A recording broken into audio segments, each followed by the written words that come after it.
యేసుని ప్రేమ ఛానల్కి స్వాగతం. దయచేసి ఈ ఛానల్ని లైక్ చేయండి, షేర్ చేయండి, సబ్స్క్రైబ్ చేయండి. యేసు క్రీస్తు నామములో శుభములు.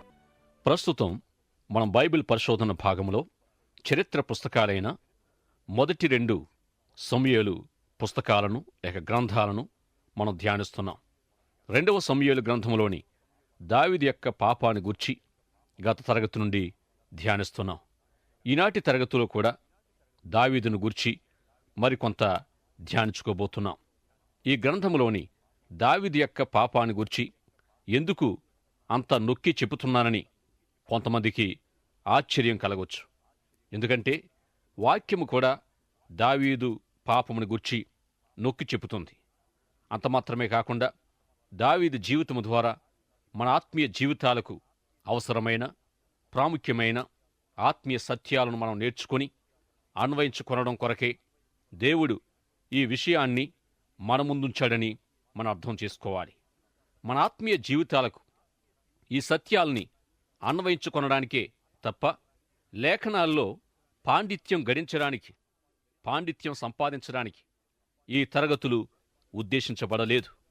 ఈ బైబిల్ గ్రంథాన్ని పరిశీలిస్తున్నప్పుడు మనము 3 ప్రశ్నలు వేసుకోవాలి. ఇది ఏమి చెబుతుంది? దీని యొక్క అర్థమేమిటి? నా జీవితానికి అన్వయించుకోదగిన సత్యము ఏమిటి అని మనం ప్రశ్నించుకోవాలి. ఈ ప్రశ్నలకు సరైన అర్థాన్ని, సమాచారాన్ని 2వ సమూయేలు గ్రంథం ద్వారా మనము కనుగొనగలమని నమ్ముతూ ఉన్నాను. ఇక దీనిలో మన కొరకు అతి ప్రాముఖ్యమైన అన్వయం ఏమిటంటే, నేరారోపణ లేక పాప సమస్యను దేవుని ఎదుట ఎట్లు పరిష్కరించుకోవాలో దావీదు చూపిన మాదిరి లేక అతడు ప్రతిస్పందించిన విధానము మనలో ప్రతి ఒక్కరము అనుసరించడమే. ఇక ఈ నేరారోపణ సమస్యను మనము పరిశీలించక మునుపు మానవ మనస్సు యొక్క 2 ప్రాముఖ్యమైన కోణాల్ని జ్ఞాపకం చేసుకుందాం. 1 మేల్కొనిన మనస్సు, 2 నిద్రాణమైన మనస్సు. మనలో ప్రతి ఒక్కరము ఆలోచనల పోరాటాల్ని మనలో మనము తప్పక ఎదుర్కొంటాం. మన మనస్సు మేల్కొని ఉన్నంతసేపు సూటి అయిన, అనుకూలమైన, క్రమబద్ధమైన ఆలోచన విధానాన్ని కలిగి ఉంటాం. ఉదాహరణకు, యెహోవా నా కాపరి, నాకు లేమి కలుగదు, నేను ఎవరికీ భయపడను, దేనికి చింతించను, నాకు విశ్వాసముంది అని అనుకుంటూ అంతలో ఏమవుతుందో కొన్ని నిమిషాల తర్వాత చింత, విచారము అనే పీఠంపై కూర్చుని ఉంటాం. ఈ విధానం ఇలాగే కొనసాగి చిట్ట చివరికిది మన శరీర వ్యవస్థను దెబ్బతీసి కడుపులో ఆమ్లాన్ని లేక గాలిని పెంచి కడుపులో పుండ్లుగా రూపాంతరము చెందే ఏర్పాటు చేస్తుంది. దీనినే మనము అల్సర్ అని పిలుస్తాం. ఈ విధంగా అధిక శాతము చింత, విచారాల ద్వారానే ఈ రోగము అభివృద్ధి చెందుతుంది. ఇక దేవుడే నా కాపరి అని నిజంగా చెప్పుకునేవారు చింతించకూడదు. కాని మరో ప్రక్క ఆలోచనల పోరాటము తప్పనిసరిగా ఉంటుంది. ఎలా మరి వీటితో వ్యవహరించడం? ఈ సమస్య మనకు ఎక్కడి నుండి వస్తుంది అని అంటే, మనము మన అంతరంగ వ్యవస్థలో విశ్వాసానికి, ఆలోచనల పోరాటానికి 2 స్థానాలు ఏర్పాటు చేస్తాం. ఎప్పుడు ఏది ఇష్టమవుతుందో అప్పుడు అందులో మనం నివసిస్తాం. విశ్వాసము ఇష్టమైనప్పుడు, కావాలనుకున్నప్పుడు విశ్వసిస్తూ విశ్వాసములో ఉంటాం. మిగిలిన ఆయా సమయాల్లో ఆలోచనల పోరాటములో మనం పాల్గొంటాం. ఈ విధంగా ఆత్మీయ స్కైజోప్రేనియాతో బాధపడుతూ ఉంటాం. స్కైజోప్రేనియా అంటే పొసగని మనస్తత్వం, ద్వంద్వ ప్రవృత్తి, విభిన్నమైన లక్షణాలు, వ్యతిరేక బుద్ధి అని కొన్ని నిర్వచనాలు, అర్థాలు మనం చూస్తాం. ఇక ఆత్మీయంగా కూడా ఈ రోగముతో బాధించబడే అవకాశం ఉంది. ఎలాగంటే, మనకివ్వబడిన విశ్వాసానికి మన స్వంత మనసుకు కొన్నిసార్లు పొసగదు. మనస్సు విశ్వాసముతో ఏకీభవించదు. ఇంకా ఒకే సమయములో, ఒకే మార్గములో విశ్వాసాన్ని, ఆలోచనల పోరాటాన్ని నడిపించాలని చూస్తూ ఉంటాం. ఈ విధంగా ఆత్మీయంగా కూడా స్కైజోప్రేనియా రోగాన్ని కలిగి ఉండే అవకాశముంది. అయితే ఆత్మీయంగా మేల్కొనిన మనసుకు స్కైజోప్రేనియాతో పెద్దగా సమస్య ఉండదు. ప్రతి తలంపు, ఆలోచన భద్రపరచబడి నిద్రావస్థలో దాగి ఉండడమనేది మానసిక ఆరోగ్యానికి సూచన.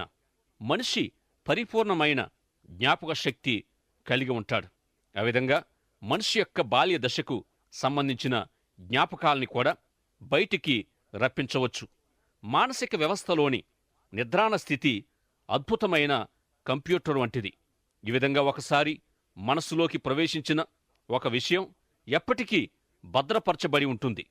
అయితే ఈ నిద్రాణ స్థితి లేక విభాగము ఆలోచనల పోరాటముతో నింపబడినప్పుడు సమస్య మొదలై శరీర వ్యవస్థపై పనిచేసి మానసిక రోగాన్ని, కడుపుకు సంబంధించిన రోగాల్ని తెచ్చిపెడుతుంది. ఇక ఈ స్కైజోప్రేనియా అనేది మనిషిని భయంకరమైన పిచ్చివాడిగా, అదుపు చేసుకోలేని ఉన్మాదిగా కూడా మారుస్తుంది. ఎప్పుడు అంటే పూర్తిగా వాటి వ్యసనానికి లోనైనప్పుడు, ఆ ఆలోచనల పోరాటానికి గురైనప్పుడు. అయితే ఇట్టి దుస్థితికి దేవుని వాక్యములో పరిష్కారం లేక సమాధానము మనకివ్వబడింది. నేరారోపణ మనస్తత్వం ఆలోచనల పోరాటానికి ఒక రూపం. అయితే ఈ నేరారోపణ, అపరాధ భావన ఒక మంచి సూచన. ఈ విధంగా అపరాధ భావనతో బాధపడేవారికి తమ బాధ వెనుక వారికొక నైతిక ప్రమాణం, కొంత యథార్థత ఉందనేది మనం అర్థం చేసుకోవచ్చు. అయితే నైతిక ప్రమాణాలకు, ఆశించిన యథార్థతలకు తగినంతగా జీవించలేకపోతూ ఉంటారు. నీ దేహమునకు దీపము కన్నే గనుక నీ కన్ను తేటగా ఉండిన ఎడల నీ దేహమంతయు వెలుగుమయమయుండును. నీ కన్ను చెడినదైతే నీ దేహమంతయు చీకటిమయమయుండును. మనిషికి కలిగి ఉండే సాధారణమైన నైతిక ప్రమాణాలు తన జీవితాన్ని, దేహాన్ని వెలుగుగా ఉంచడానికి సరిపోవు. ఇక ఈనాడు అనేకులు అసలు మనిషికి మంచి చెడ్డల సమస్య అంటూ ఉండనవసరం లేదని చెబుతుంటారు. కాని మనిషి తన పాపాన్ని గ్రహించి దాన్ని దేవుని ఎదుట ఒప్పుకొని విడిచిపెట్టినప్పుడు కలిగే విడుదలను గురించి దేవుని వాక్యం తెలియజేస్తోంది. ఈ విధంగా దేవుని నీతి సూత్రాలు మాత్రమే నశించిన ఆత్మను పైకెత్తి దేవుని యొద్దకు చేరుస్తాయి. దావీదు జీవితము నుండి మనము నేర్చుకోవలసిన సత్యమిదే. ఇక దావీదు జీవితము నుండి మనకివ్వబడే మొదటి అన్వయము ఏమిటంటే, శీఘ్రంగానైనా ఆలస్యంగానైనా ప్రతి మనిషి తమ తమ ప్రవర్తనా ఫలాన్ని, పాప ఫలాన్ని తప్పక అనుభవించవలసి ఉంటాడు. దేవుని వాక్యములో కొన్ని చోట్ల చెప్పబడుతూ వచ్చిన రీతిగానే దావీదు జీవితము నుండి కూడా పాపము మరియు రక్షణను గూర్చి మూడేసి సత్యాల్ని మనం తెలుసుకుందాం. పాపాన్ని గూర్చిన మొదటి వాస్తవము, పాపానికి శిక్ష కలుగుతుంది. అతి ప్రాముఖ్యమైన వాక్య సత్యాల్లో ఇదొకటి. ఇక ఈ కారణాన్ని బట్టియే క్రీస్తు తన మహిమను విడిచి ఈ లోకానికి వచ్చాడు. తీర్పు, నరక శిక్ష అనే తాడు మనం ఈ లోకములో పుట్టినప్పటి నుండి మనపై వేలాడుతూనే ఉంటుంది. ఎవరైతే తమ పాపాల కోసం మరణించి తిరిగి లేచిన యేసు ప్రభువుని విశ్వసించి అంగీకరిస్తారో అటివారు భవిష్యత్ తీర్పు శిక్షల నుండి తప్పించబడతారు. ఎవరైతే యేసు క్రీస్తును విశ్వసిస్తారో అటివారికి తీర్పు తీర్చబడదు.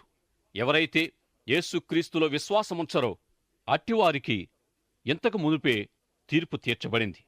విశ్వసించిన వారు వారి అవిశ్వాసము చేతనే తీర్పు తీర్చబడ్డారు. విశ్వసించిన వారు యేసుక్రీస్తులో రక్షించబడిన వారే. దేవుని వాక్యములో 3 వంతుల కంటే ఎక్కువ భాగము ఈ విషయాలను గూర్చియే బోధిస్తుంది. ఇక పాపానికి మరొక ఫలితం లేక పాపాను బట్టి మనిషి అనుభవించవలసిన మరొక శిక్ష ఏమిటంటే పాప దాస్యములో ఉండడం. పాపులు స్వేచ్ఛాపరులు కారు, పాపంచే బంధించబడిన పీడితులు. ఇట్టి స్థితిని గూర్చి యేసు ప్రభు ఎంతగానో విచారించారు, వివరించారు. పాపులైన వారు తాము ఏమి చేయాలని ఆశిస్తారో అది చేయలేరు. ఏది చేయకూడదు అనుకుంటారో అదే చేస్తారు. ఇంకా పాపులు ఆయా చెడు అలవాట్లు, శోధనలచే అదుపు చేయబడి పాపము చేత పరిపాలించబడుతూ ఉంటారు. ఈ విధంగా వారు స్వేచ్ఛ గలవారు కాక పాపానికి దాసులై ఉంటారు.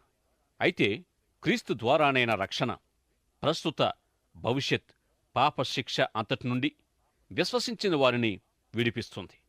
పాపాన్ని గుర్చిన రెండవ అన్వయము, మొదటి సత్యము, పాపము శిక్షించబడుతుందని మనం విన్నాం.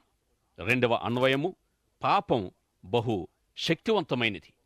దావీదు అంతటి వ్యక్తిని, దేవుని చిత్తానికి లోబడిన దేవుని హృదయానుసారుణ్ణి పాపము పతనం చేసింది. ఇక దేవుని కోసం జీవించాలి, ఆయన చిత్తానికి లోబడాలి అనే ఆలోచన, ఆశ లేనివారు మరెంతగా దిగజార్చబడతారో ఆలోచించండి. గనుక పాపాన్ని తక్కువగా అంచనా వేయవద్దు సుమా. పాపాన్ని గూర్చిన మూడవ అన్వయమేమిటంటే, ఎప్పటికప్పుడు పాపం దానికి లోనైన వారికి ఆయా ఫలితాలు తెచ్చిపెట్టడమే కాక చివరికి మరణాన్ని కూడా తెస్తుంది.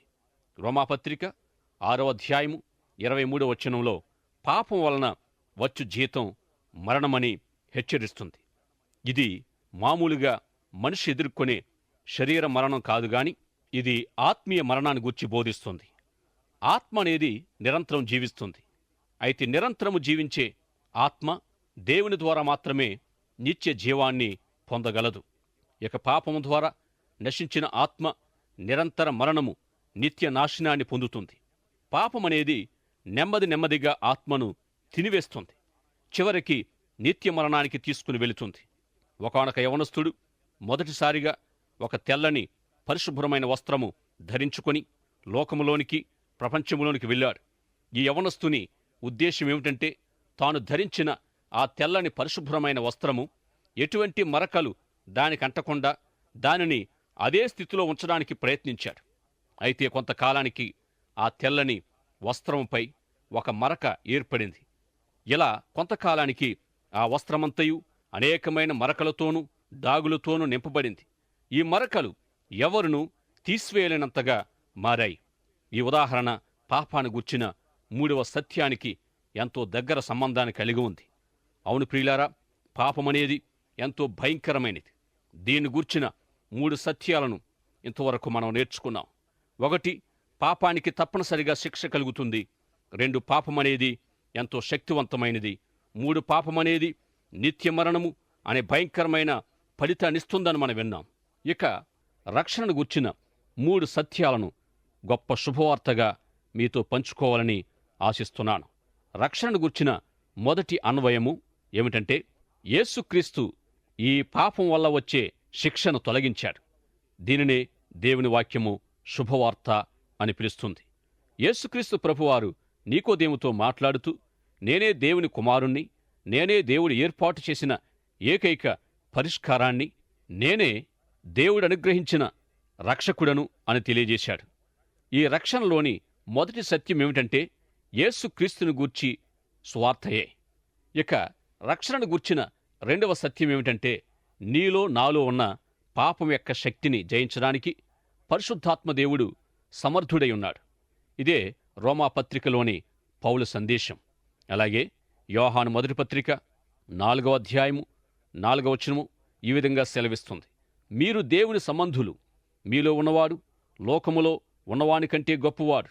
ఈ విధంగా పాపపు శక్తి కంటే, సాతాను శక్తి కంటే, ఏ ఇతర శక్తి కంటే కూడా వీటన్నిటినీ జయించిన యేసుక్రీస్తు గొప్పవాడు. కనుక పాపపు శక్తి క్రింద మనము జీవించనవసరం లేదు.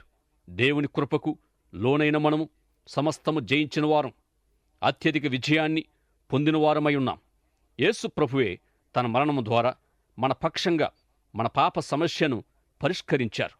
రోమాపత్రిక 5వ అధ్యాయము 1, 2 వచనాలు మనం చూస్తే, విశ్వాసం మూలమున మనము నీతిమంతులముగా తీర్చబడి మన ప్రభువైన యేసుక్రీస్తు ద్వారా దేవునితో సమాధానము కలిగి ఉందము. మరియు ఆయన ద్వారా మనం విశ్వాసం వలన ఈ కృప యందు ప్రవేశము గలవారమై అందులో నిలిచియుండి దేవుని మహిమను గుర్చిన నిరీక్షణను బట్టి అతిశయపడుచున్నాం. ఈ విధంగా పాపము కంటే శక్తివంతుడైన పరిశుద్ధాత్మ ద్వారా ఈ లోకములో దేవునికి మహిమకరంగా జీవించడానికి సమర్థులం కాగలం. ఇక రక్షణను గుర్చి మూడవ అన్వయము ఏమిటంటే, 1-2 సత్యాల కంటే కొంత కష్టతరమైనది. ఈ మూడవ సత్యం నీతిమంతులుగా తీర్చబడుట. ఈ అంశము పాపపు మచ్చలు, పాపపు మరకలు, దాగులు మొదలైన పాప మాలిన్యానికి సంబంధించినదై ఉంది. నీతిమంతులుగా తీర్చబడుట అనే అంశం లేఖనాల్లో గల అతి రమ్యమైన మాటల్లో ఒకటయుంది. ఇది పాత నిబంధనకు మాత్రమే సంబంధించినది కాదు, యావత్ పరిశుద్ధ గ్రంథమంతటికీ చెందినదై ఉంది. పాత నిబంధనలోని సమూయేలు మొదటి 2 గ్రంథాలు, రాజులు మొదటి 2 గ్రంథాలు మరియు దినవృత్తాంతము మొదటి 2 గ్రంథాలు, ఈ 6 గ్రంథాలను ఒకదానితో ఒకటి పోల్చుకుంటూ మనం పరిశీలిస్తే కొన్ని చోట్ల బాహాటంగా తెలియపరచబడిన దావీదు పాపము మరికొన్ని భాగాల్లో రద్దు చేయబడి నీతిగా తీర్చబడుట అనే సత్యాన్ని రుజువు చేస్తుంది. ఈ విధంగా క్షమించబడిన వారి పాపము లేక దేవుడు ఎవరినైతే క్షమిస్తాడో అటివారి పాపము తుడిచివేయబడడం మాత్రమే కాదుగాని ఎన్నడూ ఆ పాపము వారి జీవితాల్లో జరుగని విధంగా ఎంచబడుతూ ఉంది. క్షమాపణకు సరైన నిర్వచనము ఇదే. నీ బ్రతుకులోని పాపాన్ని, నా బ్రతుకులోని పాపాన్ని దేవుడు క్షమించినప్పుడు ఇదే జరుగుతుంది. ఎంత గొప్ప నిశ్చయత! ఈ విధంగా దావీదు గత జీవితము నీతిమంతం చేయబడిందనే దానికి దినవృత్తాంతాల గ్రంథం గొప్ప నిదర్శనం. క్షమించబడిన వారి పాపము ముక్కలు చేయబడింది, రద్దు చేయబడింది, రద్దయింది. ఆ పాపానికి సంబంధించిన గురుతులు, మరకలు ఎక్కడా కానరావు. నీతిగా తీర్చబడమనేది 2 కోణాల్లో కనిపిస్తుంది. దేవుని దృష్టిలో నీతిమంతులుగా తీర్చబడమనేది ఎంతో ప్రాముఖ్యం. అయితే మరికొన్ని సమయాల్లో మనుషుల ఎదుట నీతిమంతులుగా తీర్చబడడం కూడా చాలా ప్రాముఖ్యమే. ఉదాహరణకు, నీవు ఒక హత్య జరిగించి చెరసాలలో శిక్షించబడుతున్నావనుకో. నిన్ను చూడ్డానికి నేనొచ్చి క్రీస్తులో దొరికే రక్షణ నిరీక్షణను నీకు వివరిస్తాను. వెంటనే నీవు యేసు ప్రభువును అంగీకరించి రక్షించబడ్డావు. ఇప్పుడు నీవు అసలు ఆ హత్య చేయలేదన్నట్టే దేవుడు నిన్ను చూస్తూ ఉన్నాడు. కాని నీవు వెంటనే చెరసాల నుండి బయటపడి నా వెంట స్వేచ్ఛా ప్రపంచానికి రాగలవా? రాలేవు. నీవు దేవుని ఎదుట మాత్రమే నీతిమంతుడివయ్యావు, ఇంకా మనుషుల ఎదుట కాలేదు. ఈ విధంగా మొదటిగా దేవుని ఎదుట, తర్వాత మనుషుల ఎదుట నీతిమంతులముగా మనం తీర్చబడాలి. ఇక మన పాపపు మరకలు, మచ్చలు విషయములో దేవుని ఎదుట సమస్య లేదు. మనము క్షమించబడినప్పుడు మనల్ని నీతిమంతులుగా తీర్చడంతో పాటు ప్రతి మరకను, మచ్చను, డాగును ప్రభు తన కృపతో తుడిచివేస్తాడు. నీ వస్త్రాలపై నుండి ఏ మరకను, మచ్చను నీవు క్షమించబడినప్పుడు ప్రభు చూడడు. ఇందుకే ప్రభు తన సేవా జీవితంలో ఆయా వ్యక్తుల్ని స్వస్థపరిచి క్షమించిన సందర్భములో ఇకను పాపము చేయవద్దని హెచ్చరించారు. గనుక ఈ సమయంలో మనము పాపము చేయవద్దనే ప్రభు హెచ్చరికను మన జీవితాల కొరకై తీసుకుందాం. ఇక కొన్నిసార్లు మనము పాపము చేసిన మచ్చలు, ముద్రలు మన నుండి ఇతరులకు అంటుకునే ప్రమాదం కూడా ఉంది. ఎవరినో ఒత్తిడి చేసి ఏదో ఒక రకపు పాపానికి ఎదుటివారిని ఒత్తిడి చేసినప్పుడు మన నుండి వారికి కూడా అంటుకుంటాయి. అలాగే ఏదో ఒక పాపానికి ఇతరుల ఒత్తిడికి నీవు లొంగిపోతే నీకు అంటుకుంటాయి. ఇందుకే దేవుని వాక్యములొక చోట, నా కుమారుడా, పాపులు నిన్ను ప్రేరేపింపగా ఒప్పకము అని వ్రాయబడింది. చాలాసార్లు ఈ విధంగా ఇతరులతో కలిసి పాపం చేయడం జరుగుతుంది. అప్పుడు నీవు మార్పు చెందినట్టయితే నీ పాప భాగస్వామికి మరకలు మిగులుతాయి. అయితే నీ భాగస్వామి మార్పు చెందితే నీకు మిగులుతాయి. ఇద్దరిలో ఏ ఒక్కరూ మార్పు చెందకుండా ఉంటే ఈ సమస్య తీరిపోతుందని కాదు గాని పాపపు మరకల సమస్యకు ఇతరులతో ఎట్టి ఒప్పందము, ఎట్టి సంబంధము కలిగి ఉండకూడదు. ఇకను పాపము చేయకుమని ప్రభు చెప్పిన మాటలను ఎల్లవేళలా మన ముందుంచుకోవాలి. దేవుని కృపలో రక్షించబడి, దేవుని కృపలో జీవించి, దేవుని కృపలో కాపాడబడే ఏర్పాటును ప్రభువే మన కొరకు కలిగి ఉన్నాడు. పాపములో ఎటువంటి మంచి లేదు, దీనిలో ఎలాంటి క్షేమము లేదు. దీని ద్వారానైనా సంతోషము కూడా అసలు మిగలదు. ఇంకా చెప్పాలంటే పాపం వలన వచ్చు జీతము మరణం. ఇక దావీదు తన పాపాలకు పశ్చాత్తాపపడి ప్రతిస్పందించిన రీతిగా మనము చేస్తే దేవుడు మన పాపాలకు మనకు గొప్ప దూరాన్ని కలుగజేసే ఏర్పాటులో ఉన్నాడు. మిడుతలు తినివేసిన పంటను తిరిగి ఇవ్వడానికి ప్రభు సిద్ధంగా ఉన్నాడు. పాపపు మరకలు, మచ్చలు, డాగులు అన్నిటినీ శుద్ధి చేసి స్వస్థపరచడానికి దేవుడు ఇష్టపడుతున్నాడు.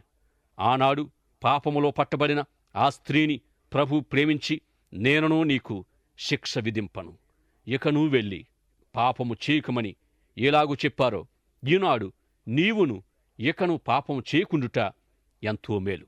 బైబిల్ గ్రంథము పాపాన్ని గూర్చిన ఈ 3 సత్యాల్ని మనకు తెలియజేస్తుంది. 1, పాపానికి జరిమానా ఉంది. 2, పాపానికి శక్తి ఉంది. 3, పాపానికి భయంకరమైన శిక్ష ఉంది. ఈ సత్యాల్ని దావీదు అంగీకరించాడు. గనుకనే పశ్చాత్తాపము, ఒప్పుకోలు ద్వారా తన సమస్యను పరిష్కరించుకున్నాడు. అట్టి తన పశ్చాత్తాపము, పాపపు ఒప్పుకోలు తన పాప శిక్షను తొలగించగలవని నమ్మాడు. ఇదే విషయాన్ని యేసుప్రభు ద్వారానైనా సువార్త ముఖ్యంగా తెలియజేస్తుంది. ప్రత్యక్ష గుడారము అంశములో మనం ఈ సత్యాల్ని నేర్చుకున్నాం. గుడారములో అర్పించబడే పాప పరిహారార్థ బలిపశువు తలపై పాపి చేతులుచ్చినప్పుడు పాపి సమస్య పరిష్కరించబడుతుంది. పాపానికి శక్తి ఉంది. కొరింథీ మొదటి పత్రిక 10వ అధ్యాయము 12వ వచనం ప్రకారము తాను నిలుచుచున్నానని తలంచుకున్నవాడు పడకుండునట్లు జాగ్రత్తగా చూచుకొనవలెను. దావీదు అంతటి భక్తుడు ఇట్టి శక్తికి లొంగిపోయినప్పుడు నీవు నేను మరెంతో జాగ్రత్త వహించాలి.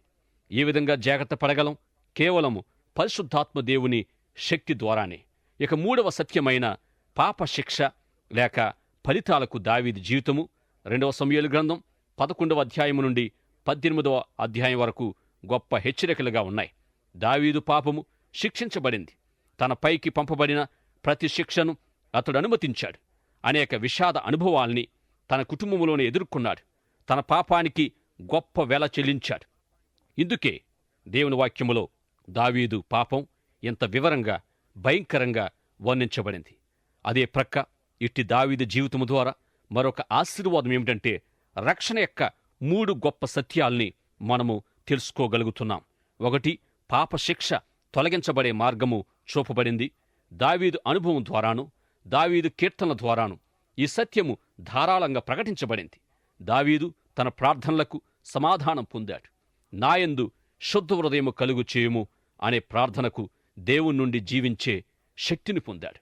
తర్వాత 24 సంవత్సరాల తన రాజరికములో అతడొక గొప్ప చక్రవర్తిగా పరిపాలించాడు. దేవుని దృష్టిలో అతని పాప జీవితమంతా రద్దు చేయబడింది. ఇట్టి కృపను దేవుడు నీ ఎడల కలిగి ఉంటూ ఏకనూ పాపము చేయవద్దని దేవుడు కోరుతూ ఉన్నాడు. నా ప్రియమైన సోదరుడా, సోదరి, దావీదు నాకు దయచేసిన కృప నీకివ్వడానికి దేవుడు ఇప్పుడు ఇష్టపడుతూ ఉన్నాడు. దావీదు వలె నాయందు శుద్ధ హృదయము కలుగు చేయమని ఇప్పుడు ప్రభుని వేడుకోగలవా? పాపం ఎంత భయంకరమైనదో దాని ద్వారా వచ్చే ఫలితాలను గురించి మనం తెలుసుకున్నాం. ఈనాడు రక్షణ గురించి కూడా 3 ప్రాముఖ్యమైన సత్యాలు మనం నేర్చుకున్నాం. మరి నీ వ్యక్తిగత జీవితంలో రక్షణను గుర్చిన 3 సత్యాలను అనుభవించావా? యేసుక్రీస్తు ప్రభువారు నీ పాపపు శిక్షను తీసివేసి ఉన్నారు. నీలో ఉన్న పాపపు శక్తిని జయించుటకు పరిశుద్ధాత్మదేవుడు సమర్థుడై ఉన్నాడు. నీలో ఉన్న పాపపు మరకలను, దాగులను తొలగించి నిన్ను నీతిమంతునిగా ప్రభు తీర్చగలరు. ప్రియ సోదరుడా, సోదరి, ఇంకా నీవు పాపంలో ఉంటే ఇప్పుడే యేసయ్యను సమీపించి నీ పాపాన్ని విరిగినలిగిన మనసుతో ఒప్పుకొని విడిచిపెట్టి దేవుడిచ్చు కృపను, రక్షణను పొందుకొనుమని ప్రేమతో మనవి చేస్తూ ఉన్నాను. తలల వంచండి, ప్రార్థన చేసుకుందాం. పరిశుద్ధుడవైన మా తండ్రి, ఇంతవరకు మీ స్వరాన్ని మాకు వినిపించి మీరు మాతో మాట్లాడినందుకు వందనాలు, స్తోత్రాలు చెల్లిస్తున్నాం. మీ మాటలకు విధేయులవుచున్న ప్రతి శ్రోతను దీవించండి. వారికి శుద్ధ హృదయాన్ని కలుగు చేయమని, ఇక నుండి మీ కొరకు పరిశుద్ధంగా, యథార్థంగా మీకు సాక్షులుగా జీవించుటకు మీ పరిశుద్ధాత్మ యొక్క తోడ్పాటును, మీ పరిశుద్ధాత్మ యొక్క సహాయమును దయచేయమని ఈ ప్రత్యేకమైన సమయంలో బలహీనుల కొరకు ప్రార్థిస్తున్నాం. మీ దక్షిణ హస్తము చాపి మా ప్రియులను స్వస్థపరచుమని యేసుక్రీస్తుని అతి ఉన్నతమైన ప్రశస్తమైన నామములో ప్రార్థిస్తున్నాము తండ్రి. ఆమెన్. దయచేసి ఈ ఛానల్ని లైక్ చేయండి, షేర్ చేయండి, సబ్స్క్రైబ్ చేయండి.